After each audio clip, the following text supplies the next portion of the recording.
சிவகங்கை மாவட்டம் கீழடியில் 11ஆம் கட்ட அகழாய்வு பணிக்கு அனுமதி வழங்கியது மத்திய அரசு. வரும் ஜனவரியில் திறந்தவெளி அருங்காட்சியகம் திறந்த பின்பு 11ஆம் கட்ட அகழாய்வு பணிகள் துவங்க உள்ளதாக தகவல்.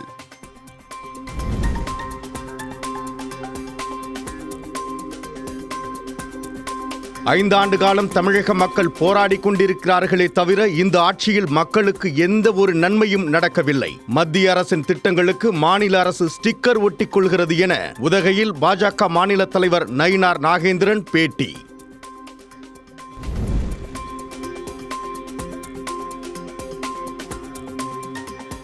திருப்பரங்குன்றத்தில் வழக்கமாக உச்சிப்பிள்ளையார் கோவிலில் தீபம் ஏற்றப்படும் இடத்தில்தான் இந்த ஆண்டும் ஏற்றப்பட்டது. 1926ஆம் ஆண்டு எது முஸ்லிம்களுக்கு உரியது, எது காசி விஸ்வநாதர் கோவிலுக்கு உரியது என தீர்ப்பு வழங்கி பிரச்சனைகளுக்கு முற்றுப்புள்ளி வைத்துவிட்டதாக விடுதலை சிறுத்தைகள் கட்சித் தலைவர் தொல் திருமாவளவன் மதுரையில் பேச்சு.